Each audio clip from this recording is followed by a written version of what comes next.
Donc j'ai commencé le trampoline en 1993 suite à 10 ans de pratique de gymnastique. C'est vrai que j'en ai eu un petit peu assez de ce sport. Monsieur Soulier, le directeur du pôle France de gymnastique, Centre national, ex-Centre national de gymnastique, connaissait Franck Bardi. Et voilà, elle m'a dit va essayer le trampoline, je pense que tu seras pas mal là-dedans. Alors ce qui m'a plu dans ce sport, c'est un petit peu, je dirais, l'état d'esprit qu'il y avait autour du sport en lui-même. La liberté qu'on puisse avoir. C'est vrai qu'en gymnastique, on est souvent en contact avec les appareils, alors que là, en trampoline, finalement, sur un exercice, on est très peu en contact avec la toile, et tout le reste se passe dans les airs. Ce qui m'a permis d'avoir une vraie progression, c'est que j'étais un très très bon acrobate. J'avais vraiment des bons repères dans l'espace, je sentais bien mon corps, je savais où j'étais, et donc j'ai pu apprendre les figures très rapidement, et puis je m'amusais, quoi. Je savais exactement où j'étais, donc c'était que du bonheur. Bon, ce premier souvenir de compétition, ça a été assez rapide puisque j'ai commencé le trampoline, je crois que c'était le 1er ou le 2 février, et c'était un lundi. Et le samedi, j'étais en compétition, première sélective pour les championnats de France. Donc voilà, donc on a vraiment en une semaine pu construire un petit mouvement, un petit exercice. Et j'ai fait ma première sélective, c'était un championnat régional à Cannes. Et je me suis sélectionné pour les championnats de France. Donc voilà, l'aventure commençait très vite. En une semaine, c'était parti. J'étais dans le bain de la compétition en trampoline. Donc ma première compétition internationale, ce fut les WAG donc, en 1994 à Villa de Condé. Donc on avait eu la chance d'aller à Porto sur la finale des championnats du monde. Et voilà, donc j'étais un petit peu impressionné. Voilà, Moskalenko, 3e victoire, ça avait été super. Et donc je fais ma première compétition internationale qui avait été un peu difficile, beaucoup de stress. Il me semble que je ne suis pas allé au bout de mon exercice. Enfin, j'étais vraiment mort de trouille parce que c'est vrai que la pression en trampoline était complètement différente de la gymnastique. Donc voilà, mais ça a été une belle expérience quand même. J'ai eu, étant jeune, des athlètes de référence qui ont été, qui n'ont rien à voir avec le trampoline et la gymnastique. C'était dans le tennis Björn Borg et en athlétisme Carl Lewis. Parce que c'est des années où il gagne des médailles olympiques. Björn Borg a gagné à Roland-Garros et je devais avoir 7 ans, 7-8 ans. Et c'est vrai que j'étais un petit peu émerveillé par ces sportifs qui arrivaient à avoir autant de victoires et des palmarès de fou. Et puis c'est vrai que ça me donnait envie de faire aussi bien dans mon sport qu'allait être le trampoline et la gym avant. Mon premier titre de championnat de France, je l'obtiens à Castres en 1996, où ça avait été des qualifs très très très difficiles. Les trampolines étaient très mous, il y avait eu beaucoup de chutes. Et voilà, donc j'ai réussi moi à me sortir des qualifs. Et je fais une belle finale, je l'ai revue il n'y a pas très longtemps d'ailleurs, parce que j'ai la vidéo. Grâce à Acrobatic Sport, j'avais récupéré la vidéo. Et voilà, je fais un bon libre en finale et j'obtiens mon premier titre de champion de France en catégorie Rennes nationale A. Donc suite au championnat de France, on a des sélections pour les championnats du monde en 96 à Vancouver. Et voilà, donc une toute nouvelle équipe. Donc avec encore Fabrice, à l'époque Fabrice Schwertz en leader, et puis Emmanuel Durand, et Guillaume Bourgeon et moi. Et pendant la préparation, une surprise, c'est que Fabrice Schwertz avait des difficultés et il décide de ne pas participer au championnat du monde. Donc on rappelle un ancien Fabrice Hennick. Et nous voilà partis à Vancouver avec quand même trois bitards, comme on dit. Et c'est vrai qu'on avait fait... on ne s'est pas posé de questions, on fait des qualifs. Moi, j'ai un petit peu du mal en qualif, mais on arrive quand même à sélectionner pour les finales par équipe. Et là, en finale par équipe, Fabrice Hennick tombe dès le premier passage. Et on se regarde les trois, puis on se dit qu'on n'a plus le droit à l'erreur. Et on fait des finales de fou. Chacun fait presque, je crois, son meilleur score, que ce soit Guillaume, Manu ou moi. Et on obtient le titre par équipe. Et avec Manu, on a fait des qualifs un petit peu difficiles en synchro. À l'époque, c'était imposé libre finale, les scores, ça repartait pas à 0. Donc on est 4e, je crois, avant les finales. Et puis là, en finale, on fait un libre, on bat le record du monde sur un libre. Et on arrive à remonter jusqu'à la 2e place. Donc voilà, un titre de champion du monde par équipe et un titre de vice-champion du monde en épreuve simultanée. Voilà, et puis en individuel, c'était autre chose. Mais il y avait eu la belle médaille de Manu en vice-champion du monde. Donc 97, donc un an après ces fameux championnats du monde, 2e championnat d'Europe, puisque j'avais fait mon entrée dans l'équipe de France en 95. On avait eu la médaille d'argent par équipe. Donc voilà, on arrive en 97, deuxième championnat d'Europe. Moi, un petit peu de difficulté parce que j'ai quelques petites pertes de figure. Donc, mais bon, voilà, on avait adapté un libre pour que ça puisse aller. Et je fais de bonnes qualifs. Je me sélectionne, je crois que je suis deuxième avant les finales. Et en finale, je fais un petit exercice, bon, pas le meilleur que j'ai fait dans ma carrière, mais j'avais pas mal de points d'avance. Et le Russe qui était premier, malheureusement pour lui, il m'offre la victoire en tombant. Donc voilà, donc je deviens champion d'Europe individuel. Et puis tout de suite après, derrière, on a la finale synchro avec Manu. Et là, on était vice-champion du monde l'année d'avant et on se devait de gagner. Et c'est ce qu'on fait avec panache, on va dire. On fait un bel exercice et on obtient le titre. Donc 1998, deuxième championnat du monde pour ma part. Et je tiens à cœur pour essayer de faire un petit peu mieux qu'en 96. Malheureusement, j'étais bien prêt. Et puis en qualif, je crois que je touche le tapis à la troisième touche. Donc un peu déçu. Donc là, je me reconcentre et je me remobilise vraiment pour le synchro, puisqu'on était vraiment avec Manu on était la meilleure équipe internationale. Donc on fait des très bonnes qualifs, on sort premier des qualifs. Et puis là, en finale, on fait le libre, je pense le plus beau libre qu'on ait fait tous les deux. Et donc on obtient le titre de champion du monde en épreuve simultanée avec un Franck qui au tapis explose de joie et fait des petits rebonds, des petits sauts de kangourou. Donc voilà, ça a été vraiment une super belle expérience. Donc pour revenir un petit peu sur justement 98 et puis tout ce qu'on a fait avec Emmanuel Durand en synchro, c'est vrai que ça a été mon partenaire phare et on a fait vraiment, je pense, une très belle carrière en synchro. Ça a été vraiment un binôme exceptionnel. On a été, on va dire, en symbiose quand on sautait ensemble.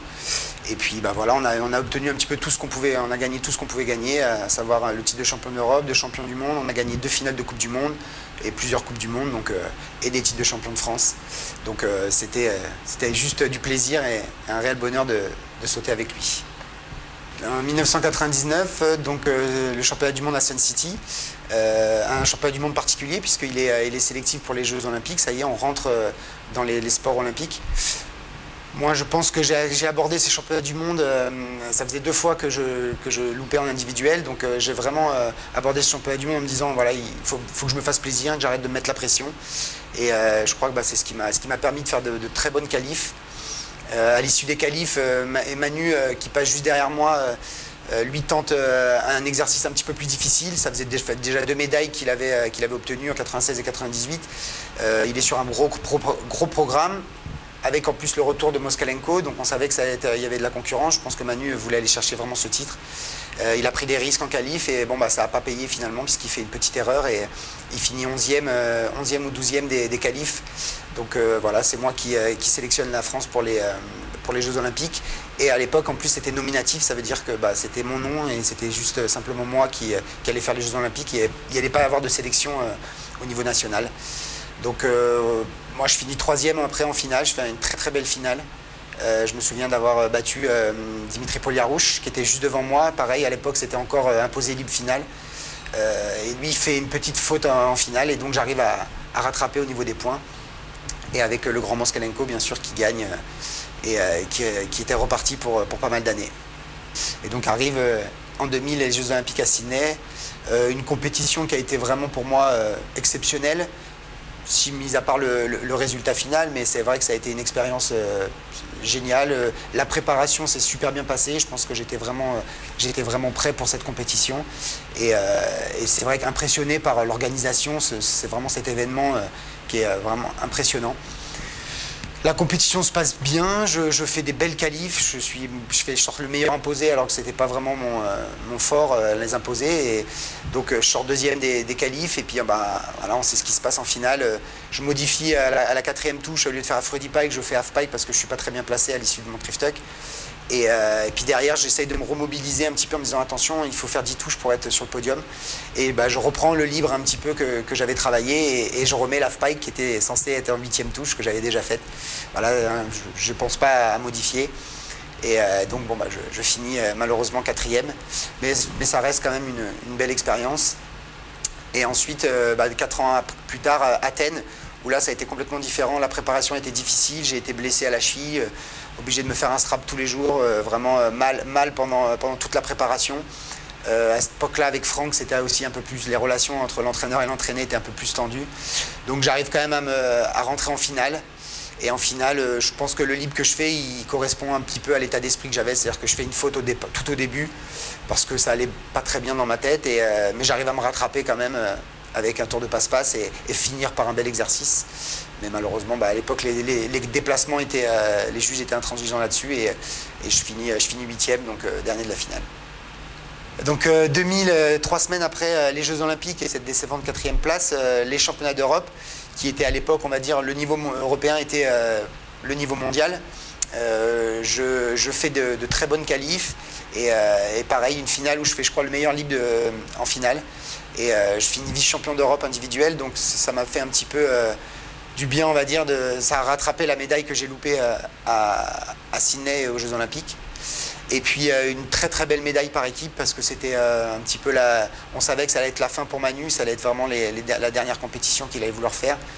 Et voilà, on arrive à obtenir le titre de champion d'Europe par équipe et qu'on n'avait jamais eu, je crois que la France n'avait jamais eu, donc c'était une première et ça avait été un moment assez fabuleux. 2002, je pense, l'une de mes plus belles saisons, puisque j'obtiens le titre de champion de France. Au championnat d'Europe à Saint-Pétersbourg, je finis 3e. Derrière Moskalenko et Nichev. Et puis arrive en fin de saison la finale de Coupe du Monde, où là je pense que j'étais assez fatigué. Je sais que Franck, on en avait parlé, il m'avait dit allez, c'est la dernière ligne droite, dernière compétition. Il me semble que je devais être 4e, je crois, ou 5e sur la liste au niveau des points. Donc j'aborde cette compétition avec des entraînements un peu difficiles la veille, où j'étais vraiment pas bien, fatigué. Et puis au moment de passer, je me souviens de la phrase de Franck qui m'a dit écoute, après c'est les vacances, donc mets tout ce que tu as. Et je savais que ça avait bien retenti dans ma tête. Et donc je suis monté sur le trampoline, je ne me suis pas posé de questions et j'ai fait un très très beau libre. Et effectivement, voilà, les adversaires derrière, ils font leur libre. Moskalenko qui foire un petit peu et je me retrouve avec la médaille d'or et la Marseillaise pour finir cette belle saison 2002. 2003, 4 ans après le premier championnat du monde sélectif pour les Jeux Olympiques, on se retrouve là encore sur un championnat du monde particulier puisque tout le monde se bat pour gagner sa place pour les Jeux Olympiques. Et moi j'étais pareil, j'étais en bonne forme, je fais de très très bonnes qualifs, je sélectionne encore donc la France pour les Jeux Olympiques. Et en finale, je fais pareil, l'un de mes plus beaux passages, à part une petite faute sur la fin, où je fais un petit déplacement et je suis obligé de modifier, je ne mets pas le miller tendu mais je mets un rendu de pike. Et je me retrouve 3e à 2 dixièmes ou 3 dixièmes de Moskalenko et Henrik qui sont ex aequo. Et c'est vrai que là, j'envie aujourd'hui le temps de vol, si on peut en parler, puisqu'à l'époque, il n'y avait pas ça. Et je crois que sur mon libre, je suis à plus d'une seconde d'Henrik. Donc j'aurais été largement, s'il y avait eu le temps de vol, largement, j'aurais été champion du monde. Mais bon, c'était une autre époque, mais un beau championnat du monde quand même. Mon record de diff, alors c'est vrai qu'aujourd'hui, ça ne paraît pas, parce que on s'adaptait au code. Mais en tout cas, j'ai fait... je faisais à l'époque avec Manu, on faisait des trif Rudy Pike, half trif Pike, trif Pike, half trif tuck. Ça a été des libres avec 5 triples. C'est vrai qu'à une époque aussi, on s'amusait bien avec Manu à prendre toutes les figures, les triples arrière, et puis mettre une vrille là où on voulait, c'est-à-dire on partait du full back-back, et puis après full back, back full, voilà, un petit peu s'amuser. Avec Nathalie Trey, on a aussi travaillé du full double full. Donc voilà, on essayait de rentrer un petit peu dans des grosses difficultés. Moi, le libre de référence que j'avais aussi, que j'ai réussi à faire, c'était, en tout cas, j'ai fait les 3 premières full, trif Rudy Pike, half trif Pike. Et je faisais aussi les 7 dernières avec trif Pike, half trif tuck, half Rudy, Pike, fouine Rudy tendu, miller tendu, fouine Randy. Donc voilà, c'était un petit peu des libres, des constructions. C'est vrai que l'époque, il n'y avait pas Internet, il n'y avait pas cette petite challenge que maintenant les jeunes peuvent se faire en se filmant et puis dire regardez ce que je fais, tout ça. Donc ça aurait été sympa, mais déjà à l'époque, on envoyait quand même du lourd. J'ai mis fin à ma carrière en 2009, après les championnats du monde à Saint-Pétersbourg, il me semble, c'est ça. Parce que ça faisait 14 ans d'équipe de France. Je sentais que physiquement ça commençait un petit peu difficile. En fait, la compétition me plaisait, mais ce qui était compliqué, c'était les préparations à la compétition. Voilà, et puis c'est vrai que j'ai toujours eu, moi, pour objectif d'obtenir des médailles internationales en individuel et puis en équipe. Et voilà. Et là, par équipe, c'était encore faisable. C'est pour ça que je continuais avec la nouvelle génération, que ce soit Greg, Titi, ce qu'on a eu d'ailleurs en 2007 au championnat du monde. On a obtenu la médaille de 3e par équipe, derrière quand même les Chinois et les Japonais, donc on était quand même assez fiers de ça. Et moi, en individuel, je sentais que ça commençait à être un petit peu compliqué d'aller obtenir, de chercher des médailles. Et donc, bon, j'ai dit, il est temps de s'arrêter. Et puis, j'avais aussi envie de continuer. En parallèle, j'ai toujours fait des spectacles. Puis, j'avais envie de m'investir un petit peu plus, voilà, dans le spectacle et en faire un petit peu plus. En ce qui concerne les souvenirs sportifs et humains, je pense que ça a été, je crois que c'est ma carrière qui résume bien ça, c'est tous les gens qu'on a rencontrés, les amis qu'on s'est fait, et c'était super agréable de se revoir chaque année sur des compétitions, et même si c'était des adversaires, ça restait des amis en tout cas avant tout. Après, en termes de sport, on va dire l'un des plus beaux souvenirs que j'ai, ça reste quand même, je pense, ce titre de champion d'Europe. Parce que c'était quelque chose qui n'avait jamais été fait, on avait vraiment à cœur de le faire. C'était encore l'équipe Manu, Guillaume et moi. On avait déjà obtenu ce titre de champion du monde un petit peu, on ne s'y attendait pas. Là, on a été chercher quelque chose et on l'a obtenu, et je pense que ça a été vraiment une super fierté. Toute cette carrière et tout ce palmarès se fait aussi grâce à un entraîneur, et c'est vrai que je tiens à remercier Franck, qui a été un petit peu, depuis qu'il m'a recueilli, la première fois, c'est lui qui m'a fait mon premier entraînement en 1993, après l'arrêt de la gymnastique. Et il m'a suivi jusqu'en 2009. Il y a eu des passages un peu difficiles, mais ça a été mon deuxième papa, parce qu'il a toujours été là, et on a connu de grands moments ensemble. Et donc ça reste quelqu'un que j'admire, et je pense qu'aujourd'hui on est toujours des amis, et pour longtemps, à mon avis. Donc voilà, c'est quelqu'un que j'apprécie vraiment. Alors c'est vrai que le trampoline aujourd'hui a bien évolué, ne serait-ce que le matériel déjà, qui est beaucoup plus performant, qui permet d'aller beaucoup plus haut. Et donc ce qui a permis un petit peu avec l'arrivée des Chinois et des Japonais de voir enfin des triples rotations enchaînées. Nous on était à 3 à notre génération, 3 triples enchaînés. Aujourd'hui on arrive à avoir 5-6 triples. On sait que Jason Burnett était capable lui déjà d'en faire 10 sur un grand trampoline, mais on peut imaginer que d'ici quelques années ça soit possible d'avoir un libre, si on a un extraterrestre qui arrive avec 10 triples enchaînés. Donc c'est une évolution qui est assez sympa pour nous qui sommes des experts et des friands de toutes ces nouvelles choses. Et moi je suis heureux qu'enfin le temps de vol soit pris en compte, parce que je trouvais que c'était un petit peu dommage. On s'est battu pour ça depuis longtemps. On demande aux trampolinistes d'aller haut, c'est ça qui est impressionnant, et ça c'était pas pris en compte, donc c'était fort dommage.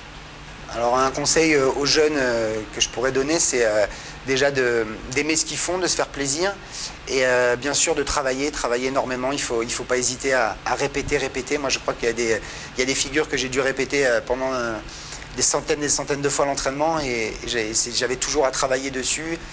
Et il y a aussi un conseil que je donne vraiment, moi ça m'a servi, c'est de regarder les autres. Et qu'ils soient plus forts ou moins forts, il y aura toujours quelque chose. Si on a une difficulté sur une figure, quand il y a un truc qu'on n'arrive pas à faire, qu'on ne comprend pas, on peut aller chercher voilà, dans la technique des autres. Donc pourquoi lui il arrive à faire ça bien, et voilà, je pense que c'est assez important ça, d'écouter ses entraîneurs bien entendu, mais de regarder aussi ce qui se passe autour de soi. Pourquoi je vis, pourquoi je meurs, pourquoi je ris, pourquoi je pleure. Voici le SOS de quelqu'un en détresse. Je n'ai jamais eu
merci à mon Dave parce que je pense que je n'aurais jamais été le trampoliniste que j'aurais été sans mon Dave, sans mon Guy aussi, sans tout le collectif aussi, que ce soit avec Mickey, avec Madeleine, avec Seb. On a vécu des moments inoubliables que je garde avec moi au quotidien, les mecs. Et puis ben voilà, je vous embrasse très fort, surtout toi mon Dave. Un gros bisou pour ce jubilé plus que mérité. Un super champion des sections, un super artiste, un super mec, j'espère que c'est un super entraîneur aussi. Hein? Allez mon d'avant là, je t'embrasse. Pourquoi je vis, pourquoi je meurs, pourquoi je crie, pourquoi je pleure, je crois que... Salut l'artiste, bon j'espère que tout va bien. C'est marrant, je t'appelle l'artiste et regarde-moi aujourd'hui, je suis sur scène. Donc merci pour ton inspiration, merci pour avoir été mon modèle pour la compète. Et plein de bonnes choses pour la suite, je m'en fais pas pour toi. T'es quelqu'un de talentueux, de cool et de drôle. Un peu chiant mais ça c'est pas grave, on fait avec. Donc force pour la suite, ciao.